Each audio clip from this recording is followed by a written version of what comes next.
दोस्तों, हमने तय किया था कि एक शहर का निर्माण वहाँ की सिर्फ इमारतें नहीं करती, उस शहर में रहने वाले नागरिक जो समाज का नेतृत्व करते हैं, अर्थात एक ऐसी सोशल लीडरशिप जो बिना किसी स्वार्थ के सहयोग के भाव से लगातार जनता के बीच में रहती है, उनसे भी मुलाकात कराने का हमने सोचा था।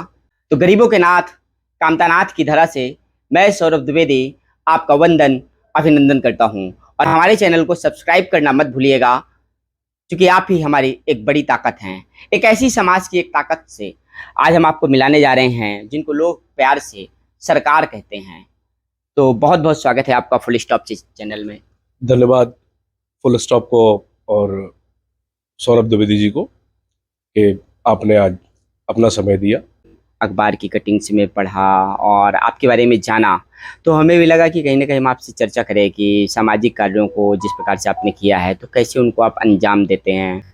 देखिए, जैसे मेरे जो डायरेक्टर साहब हैं माननीय विवेक कुमार अग्रवाल साहब, उनका मैंने देखा, उनके काम करने के तरीकों को देखा। उन्होंने भी पहले से ये सारे काम करते थे। तो जब मैंने देखा, मुझे बताया गया कि भाई ये डेड बॉडीज है या मतलब लावारिस है, ये डेड बॉडीज कोई है नहीं इनका करने के लिए या उसका अंतिम संस्कार करने के लिए। तो मैं और मेरी टीम हम लोग जाकर डेड बॉडीज को पूरे हिंदू रीति रिवाज विधि विधान से पूरा उनके अंतिम संस्कार किया, त्रयोदशी की, सब कार्यक्रम करने के साथ उनका विधि विधान से कार्य किए सभी चीज।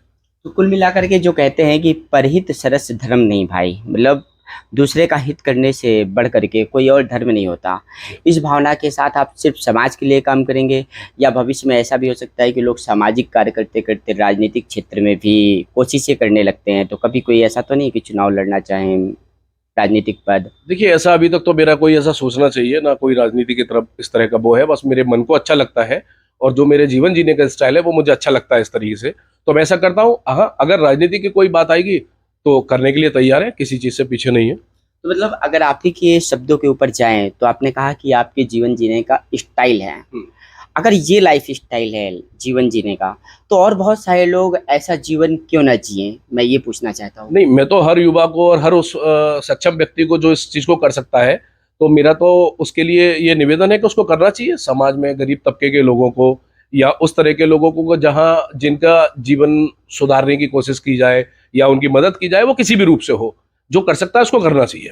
कि हमारी चित्रकूट में लगातार स्वास्थ्य को लेकर के आपने देखा होगा कि आवाज उठती रही है, जिला अस्पताल भी शक के दायरे में रहा, तो उस पर कभी आपने प्रयास किया क्या?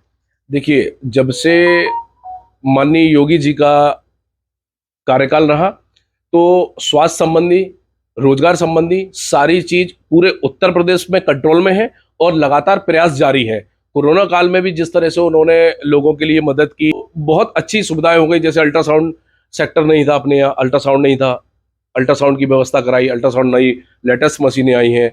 स्किन डॉक्टर नहीं थे, वो सब मुहैया कराए हैं। अभी चाइल्ड स्पेशलिस्ट नहीं थे, वो थे, सब मुहैया कराए हैं। तो लगातार प्रशासन और शासन इस चीज में लगा हुआ है कि स्वास्थ्य संबंधी व्यवस्था को चुस्त दुरुस्त रखने के लिए। अच्छा, तो बड़ी बात अभी आपने एक बात कह दी, खुद आपके जुबान से बात निकली कि कोरोना काल में, तो जब भी एक कोई व्यक्ति है, आप कहते हैं कि समाज सेवा करते हैं और बहुत सारे ऐसे काम आपने किए हैं, लेकिन जब देश संकट में था, जब पूरी मानवता संकट में आ गई थी, विश्व भर की एक समस्या थी कि वैश्विक महामारी थी, उस वक्त आपने क्या भूमिका अदा की?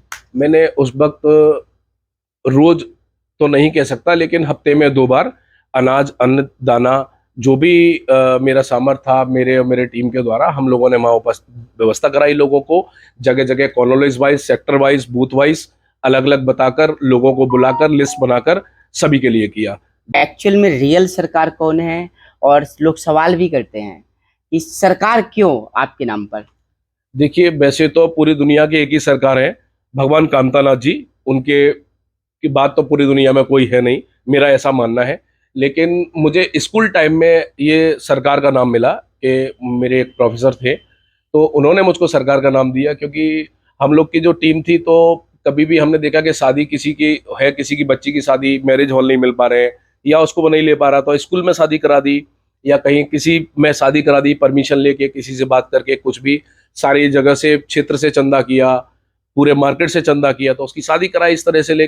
तो इसी तरह कई सारे मामलों में कोई गरीब बेरोजगार युवा है तो उसको चाय की दुकान खुलवाई सभी लोगों ने मिला के। तो इस तरह से करते करते लोगों का नाम रहा, तो इसी मेरे को सरकार नाम मिला। ये भविष्य का चित्रकूट आप किस नजरिए से देखते हैं कि कैसा होना चाहिए था और कैसा होगा आगे?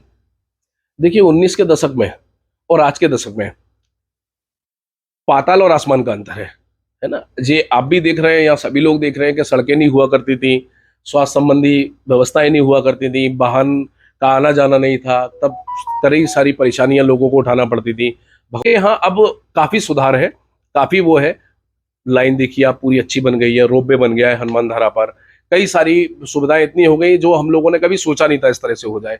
तो आगे निरंतर प्रयास है और सरकार का भी प्रयास है कि सरकार कर रही है इस चीज को, और बहुत अच्छी बात है। मैं तहे दिल से माननीय योगी जी को इस बात को धन्यवाद दूंगा कि उन्होंने चित्रकूट की तरफ देखा और उसके लिए प्रयासरत है। तो धर्म से व्यापार को भी तो लाभ होता है, आप व्यापारिक क्षेत्र से भी जुड़े हुए हैं, तो यहाँ के जो व्यापारी वर्ग है उसको भी इससे लाभ हुआ है? एग्जैक्टली बेसिकली जहाँ टूरिज्म बढ़ता है वहाँ व्यापार बढ़ता है। तो टूरिज्म का क्षेत्र है, टूरिज्म का बड़ा हब है। पहले के टूरिज्म में और अब के टूरिज्म में बहुत अंतर है इस बात को।